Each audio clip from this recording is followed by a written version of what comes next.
कृष्णा, आज ये महान पवित्र पुरुषोत्तम मास के कथा हम आगे बढ़ाएंगे।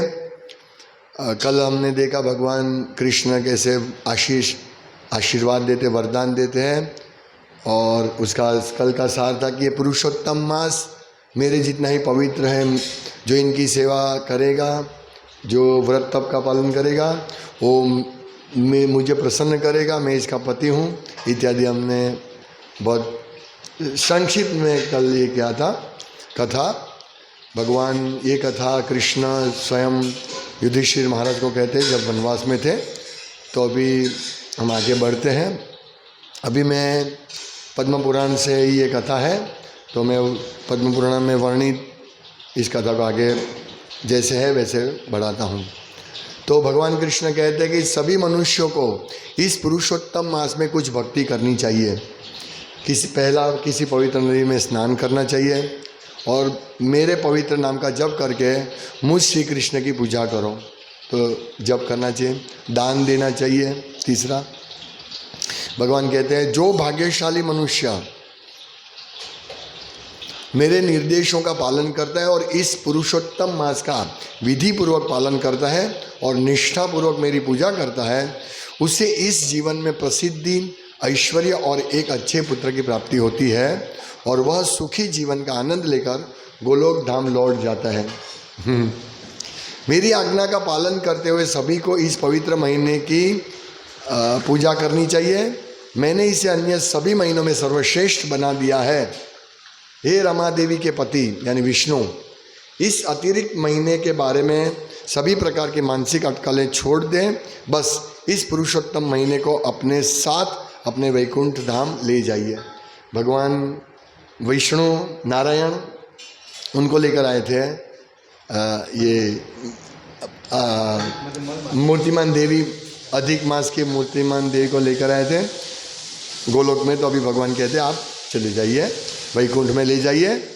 और आके कहते हैं कि भगवान कृष्ण कहते हैं पुरुषोत्तम मास का यह संक्षिप्त इतिहास बताने के बाद भगवान श्री कृष्ण ने युधिष्ठिर और द्रौपदी पर बड़ी दयालु दृष्टि डाली और फिर अर्जुन से बातें करने लगे। हाँ, हे नरसिंह, अर्जुन को कहते हैं भगवान, क्या अब आप समझ सकते हैं कि आप पांडवों को यह कष्ट क्यों झेलना पड़ रहा है? आपने पुरुषोत्तम मास की उपस्थिति को स्वीकार या सम्मान नहीं किया, जो भी हाल ही में समाप्त हुआ है। वृंदावन चंद्र को सबसे प्रिय यह मास बीत चुका है, परंतु तुम पांडवों ने वन में रहकर पुरुषोत्तम मास की पूजा नहीं की, तो अब तुम्हें कष्ट हो रहा है। आप व्यासदेव द्वारा दिए गए अनुष्ठानिक सिद्धांतों का पालन कर रहे हैं, लेकिन जब तक आप पुरुषोत्तम महीने की पूजा नहीं करते, आप मेरी शुद्ध भक्ति नहीं कर सकते। यानी हमको पुरुषोत्तम मास की पूजा करनी चाहिए, नहीं तो हम शुद्ध भक्ति नहीं कर पाएंगे, चाहे हम नियम का पालन करते फिर भी। ये महत्वपूर्ण भगवान का शिक्षा है। भगवान कृष्ण ने आगे कहा अब मैं द्रौपदी के पूर्व जन्म के संबंधी के प्रसिद्ध ऐतिहासिक घटना का वर्णन करने जा रहा हूँ। अपने पिछले जन्म में द्रौपदी मेधावी नामक एक महान ब्राह्मण ऋषि की बेटी थी। जब वह छोटी बच्ची थी तभी उसकी माँ की मृत्यु हो गई और इसलिए वह अपने पिता की देखरेख में थी। दिन ब दिन वह पूर्ण यौवन की ओर बढ़ती गई। वह बेहद खूबसूरत थी, लेकिन उसके पिता उसको उसकी शादी तय करने में कोई दिलचस्पी नहीं रखते थे। अपनी अन्य सहेलियों को उनके पतियों और छोटे बच्चों को साथ देखकर उसने अपने दिन बहुत कष्टपूर्वक गुजारे। इस बीच उनके पिता यानी वो ब्राह्मण, मेधावी ब्राह्मण, श्री हरि के पवित्र नाम का उच्चारण करते हुए इस भौतिक दुनिया से चल बसे। इससे उनकी बेटी और भी दुखी हो गई। यानी द्रौपदी पूर्व जन्म के इतिहास की बात चल रही है। सौभाग्य से उनके पिता की मृत्यु के तुरंत बाद महान ऋषि दुर्वासा मुनि उनके आश्रम में प्रकट हुए। महर्षि को देखकर कन्या ने उन्हें प्रणाम किया और आदरपूर्वक उनकी पूजा की।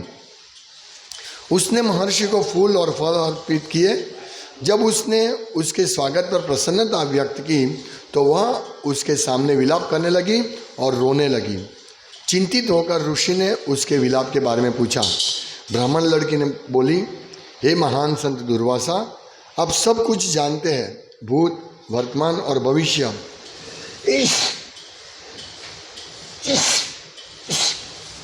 सॉरी, नहीं, इस संसार में मेरा कोई आश्रय नहीं है। मैंने अपने सभी रिश्तेदारों को खो दिया है।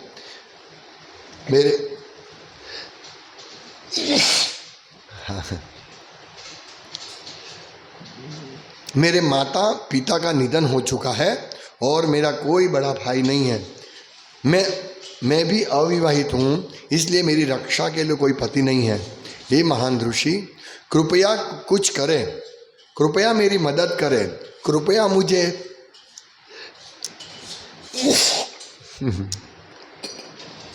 मुझे इस दयनीय स्थिति से राहत दिलाने के लिए कुछ सलाह दें।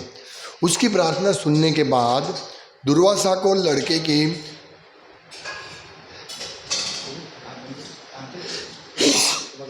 वगैरह नहीं देना।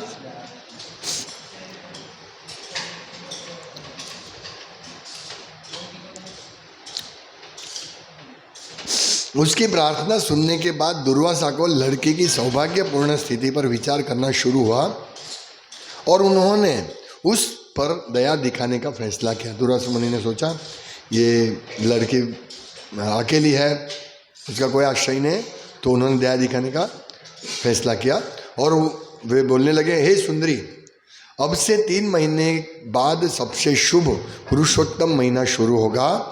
यह पवित्र महीना भगवान श्री कृष्ण को सबसे प्रिय है। इस महीने में पवित्र स्नान मात्र से ही कोई भी स्त्री या पुरुष पूरी तरह से पाप मुक्त हो सकता है। तो हमको ये पवित्र महीने में स्नान करने जाना चाहिए। हम सब एक यात्रा करेंगे तापी में, नर्मदा, क्योंकि पूरी तरह से पाप मुक्त हो सकता है। यह पुरुषोत्तम मास कार्तिक मास सहित अन्य सभी मासों से अधिक महिमामयी है, कार्तिक मास से भी ज़्यादा। अन्य सभी महीनों की महिमा पुरुषोत्तम मास की महिमा के 16वें हिस्से के बराबर भी नहीं है। इस महीने में एक बार भी पवित्र स्नान करने वाला व्यक्ति का पुण्य 12,000 वर्षों तक गंगा में स्नान करने के पुण्य के बराबर होता है। या बृहस्पति के सिंह राशि में प्रवेश करने पर गंगा या गोदावरी के पवित्र जल में स्नान करने वाले व्यक्ति द्वारा प्राप्त पुण्य के बराबर होता है। यानी एक दिन भी स्नान करना इस मास में कितना बड़ा ये होता है, पुण्य प्राप्त होता है। हम पुण्य के लिए कार्य नहीं करते हैं, लेकिन हमारे पाप नाश हो तो अच्छा है ना, हम अच्छी तरह भक्ति कर सकते हैं। हाँ, तो ये तो बहुत बड़ा लाभ है, बहुत बड़ा डिस्काउंट है। यदि आप इस महीने में पवित्र स्नान करेंगे, दान देंगे और कृष्ण के पवित्र नाम का जाप करेंगे तो आपके सभी कष्ट दूर हो जाएंगे। 3 चीज़, हम 2 तो चीज़ करते, दान देना और कृष्ण के पवित्र नाम का जप करना। तो एक नदी स्नान नहीं करते हम, तो वो करना है। तो हमारे सब कष्ट दूर हो जाएगा, तुम्हें सभी प्रकार की सिद्धियां प्राप्त होगी और तुम्हारी सभी इच्छाएं पूरी होगी। कृपया मेरी सलाह का पालन करें। कितना सरलता से सरल है उपाय। भक्तों के लिए तो एकदम सरल है, उनको तो कुछ एक्स्ट्रा करना नहीं है। कृपया आने वाले पुरुषोत्तम महीने की पूरी ईमानदारी से पूजा करना न भूलें। इतना कहकर दुर्वासा ऋषि चुप हो गए। दुर्भाग्य से युवा ब्राह्मणी को, यानी द्रौपदी के पूर्व जन्म की बात करें, उनकी बातों पर विश्वास नहीं हुआ। आजकल सब कलयुग के सब लोगों को ऐसी बातों पर विश्वास नहीं। ये क्या है, ये तो मिथोलॉजी है। ये सब पुरानी किसी ने कथा लिख दिया, ऐसा थोड़ी होता है। नहीं, ये पद्म पुराण की बात है, ये गलत नहीं हो सकता है। तो ऐसे ही द्रौपदी को, पूर्व जन्म की द्रौपदी में दुर्भाग्य से युवा ब्राह्मणी को उनकी बातों पर विश्वास नहीं हुआ, बल्कि वह क्रोधित हो गई और निंदा करने लगी। हे महान ऋषि, आप झूठ बोल रहे हैं। यह अतिरिक्त महीना जिसे मल मास भी कहा जाता है, माघ, कार्तिक और वैशाख जैसे अन्य महान महीनों से कैसे श्रेष्ठ हो सकता है? ओ सोचिए ऐसा कैसे श्रेष्ठ हो सकते हैं। मुझे आपकी बातों पर यकीन नहीं हो रहा, तुम मुझे धोखा देने की कोशिश कर रहे हो। यह अतिरिक्त महीना किसी भी प्रकार के पवित्र कार्य के लिए सबसे घृणित माना जाता है। ये ब्राह्मण कन्या बोल रही है। ब्राह्मण कन्या की ये बात सुनकर दुर्वासा को बहुत क्रोध आया। दुर्वासा ऋषि, उनका पूरा शरीर जलने लगा और उनकी आंखें लाल हो गई। लेकिन लड़की की असहाय स्थिति को याद करके उसने जानबूझकर खुद पर काबू पा लिया दुर्वासा मुनि, क्योंकि उन्होंने देखा कि इसका कोई है नहीं। ऋषि दुर्वासा ने लड़की से कहा, हे अज्ञानी आत्मा, अभी तो इस कलयुग में मोस्ट ऑफ 99% लोगों को यही बोलना पड़ेगा किसी को, पर ये ब्राह्मण, ये दुर्वासा ऋषि प्रकट थे और उन्होंने उनको शाप तो नहीं दिया पर बताया कि अज्ञानी आत्मा, मैं तुम्हें श्राप नहीं दूंगा क्योंकि तुम्हारे पिता मेरे अच्छे मित्र थे। तुम अज्ञानी बालक होकर इतनी असहाय अवस्था में हो कि शास्त्र का निष्कर्ष नहीं समझ सकते। मैं अपने प्रति आपके अपराधों को गंभीर नहीं लेने जा रहा हूँ, उन्होंने माफ़ कर दिया, लेकिन साथ ही मैं पुरुषोत्तम माँ के प्रति आपके अपराधों को बर्दाश्त नहीं कर सकता और नहीं मुझे इसे बर्दाश्त करना चाहिए। अगले जन्म में तुम्हें अपने आपत्तिजनक शब्दों का फल अवश्य मिलेगा। तब महान ऋषि दुर्वासा भगवान नारायण की सेवा करने के लिए जल्दी से उस स्थान से चले गए। दुर्वासा ऋषि चले गए, पर उन्होंने बोला कि ये पुरुषोत्तम मास की निंदा तो मैं बर्दाश्त नहीं कर सकता हूँ, लेकिन तुमको इसका फल अगले जन्म में मिलेगा।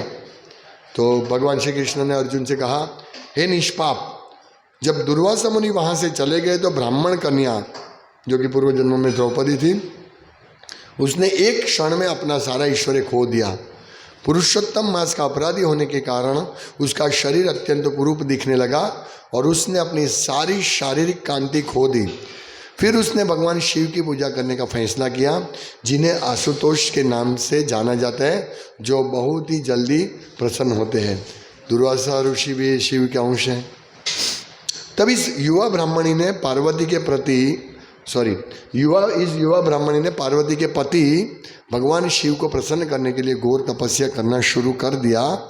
उन्होंने 9000 वर्ष तक अपनी तपस्या जारी रखी। गर्मी के मौसम में वह आग से घिरी और तेज धूप के नीचे ध्यान के लिए बैठती थी। ये देखो, और जन्म में और देवता को प्रसन्न करने के लिए कितनी बड़ी तपस्या है। चारों ओर अग्नि और ऊपर सूर्य का तेज के उसमें ध्यान धरने बैठी। सर्दी के मौसम में वह जमा देने वाले ठंडे पानी के नीचे ध्यान करती थी, पानी में। उसकी घोर तपस्या को देखकर देवता भी भयभीत हो गए। भगवान शंकर तब ब्राह्मण लड़की के सामने प्रकट हुए, क्योंकि वह उसकी पूजा और तपस्या से प्रसन्न थे। जब भगवान शिव अपने आध्यात्मिक रूप में लड़की के सामने प्रकट हुए तो लड़की तुरंत तरोताजा होकर खड़ी हो गई। भगवान शिव की उपस्थिति में उसकी सारी शारीरिक कमजोरी दूर हो गई और वह फिर से सुंदर दिखने लगी। भगवान शिव पावरफुल। भगवान शिव को अपने सामने देखकर वह मन ही मन उनकी पूजा करने लगी और फिर उन्हें प्रसन्न करने के लिए अच्छी अच्छी स्तुति करने लगी। लड़की से बहुत खुश होकर भगवान शिव ने कहा, हे तपस्या करने वाले, तुम्हें सब मंगलमय हो। अब कृपया मुझसे कोई वरदान मांगो, मैं तुमसे प्रसन्न हूँ और तुम जो चाहोगी मैं तुम्हें दे दूंगा। भगवान शिव के मुख से ये वचन सुनकर कन्या बोली, हे दीन मित्र, यदि आप मुझ पर प्रसन्न हैं तो कृपया मुझे एक पति दीजिए, कृपया मुझे एक पति दीजिए, कृपया मुझे एक पति दीजिए, कृपया मुझे एक पति दीजिए, कृपया मुझे एक पति दीजिए। 5 बार, बार बार एक ही शब्द, मुझे एक पति दो। 5 बार बोलने के बाद लड़की चुप हो गई। तब भगवान शिव ने उत्तर दिया, रहने दो, तुमने 5 बार पति मांगा है, अतः तुम्हें 5 पति मिलेंगे। भगवान शिव की बात सुनकर वह कन्या बहुत लज्जित हुई। उसने कहा, हे भगवान, एक लड़की के लिए 5 पति होना सबसे घृणित है, कृपया अपने शब्द वापस लें। तब भगवान शिव ने उससे बहुत गंभीरता से कहा, पाउस करो ना, पाउस।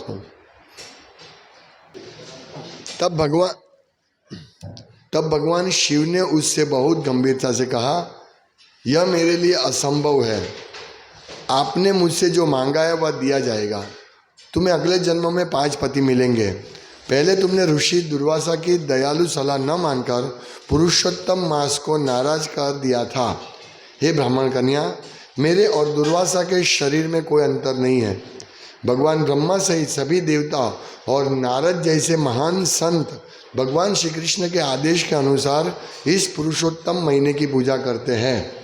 पुरुषोत्तम मास का भक्त इस जीवन में सभी महीने की पूजा पुरुषोत्तम मास में भक्त इस जीवन में सभी सौभाग्य प्राप्त करता है और अपने जीवन के अंत में वह भगवान श्री कृष्ण के निवास स्थान गोलोक धाम वापस चला जाता है। गोलोक, वैकुंठ पर नहीं, गोलोक। इस पवित्र पुरुषोत्तम माह का उल्लंघन करने के कारण तुम्हें अगले जन्म में 5 पति मिलेंगे। लड़की बहुत पश्चाताप करने लगी, लेकिन भगवान शिव तुरंत वहाँ से गायब हो गए। भगवान शिव के जाने के बाद युवा ब्राह्मणी अपने भावी जीवन को लेकर बहुत उदास और भयभीत हो गई। इस प्रकार कुछ दिनों के बाद दैव योग से उस कन्या ने अपना शरीर त्याग दिया। तब भगवान श्री कृष्ण ने कहा, हे अर्जुन, इस बीच महान राजा द्रुपद एक विस्तृत यज्ञ कर रहे थे। इस यज्ञ अग्नि से युवा ब्राह्मणी ने जन्म लिया। वह महाराजा द्रुपद की पुत्री के रूप में प्रकट हुई। हे अर्जुन, मेधावी ऋषि की वही पुत्री अब द्रौपदी के नाम से संसार में प्रसिद्ध हुई है। वह कोई और नहीं बल्कि आपकी वर्तमान पत्नी है। क्योंकि उसने अपने पिछले जन्म में पुरुषोत्तम मास की निंदा की थी, इसलिए दुशासन ने उसके सभी पांडव पतियों की उपस्थिति में पूरी कुरु सभा के सामने उसका अपमान किया था। सौभाग्य से उसने मुझे यानी श्री कृष्ण को याद किया और मेरी शरण ली। मैंने उसके अपराधों को क्षमा करते हुए उसे अत्यंत क्रोनिक स्थिति से उसकी रक्षा की और उसे दुशासन के हाथों से बचाया।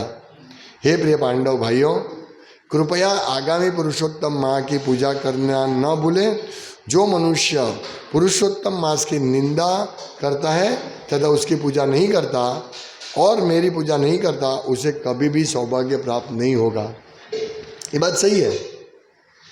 ये ऐसा नहीं कि भगवान शाप दे रहे हैं, लेकिन भगवान की पूजा नहीं करना मतलब इंद्रिय तृप्ति करना, हाँ, जो शास्त्र के हिसाब जो शास्त्र है उसके विरुद्ध कार्य करना, विकर्म करना, हाँ, तो ये भगवान की पूजा करना है या माया की पूजा करनी है?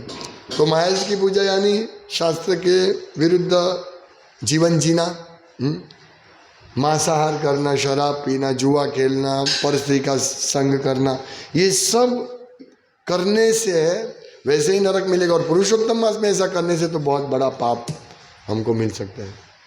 हाँ, मुझे याद है कि हमारी कास्ट में, मेरी पूर्व कास्ट में लोग मांस खाते, शराब पीते, लेकिन पुरुषोत्तम मास में नहीं, बंद करते थे। एटलीस्ट ये मास में लोग इतना पालते थे। अभी कोई नहीं पालन करते, अभी सब ये हो गया। तो क्या होगा? कभी भी सौभाग्य प्राप्त नहीं होगा। यह पुरुषोत्तम मास आपकी सभी इच्छाओं को पूरा करने और सभी कष्टों को दूर करने में पूर्ण रूप से सक्षम है। जब मैं सूरत में इस्कॉन में जुड़ा, हमने सब नियम का पालन करना शुरू किया। अभी हमारी कास्ट में ऐसा है कि कोई मांस नहीं खाएगा, शराब नहीं पिएगा तो उसको कास्ट के बाहर निकले। तो हमने सोचा हम कैसे छोड़ेंगे। तो ये पुरुषोत्तम मास आया, हमने पूरा महीना हम ये पुरुषोत्तम मास है इसलिए नहीं खाते, तो हमने छोड़ दिया। और फिर उसी में इस पर अभी भी ये जो चतुर्मास है उसी टाइम उधर भी चतुर्मास आया, तो हमने बोला हम तो चतुर्मास में भी नहीं खाएंगे। ऐसे करके 4 महीना निकल गया, फिर वो चतुर्मास भी पसार हो गया। फिर हमने बोला हमने तो बंद कर दिया। फिर लोगों को इतना झटका नहीं लगा, फिर बोला ठीक है कोई बात नहीं। तो इस प्रकार ये वरदान साबित हुआ हमारे लिए भी।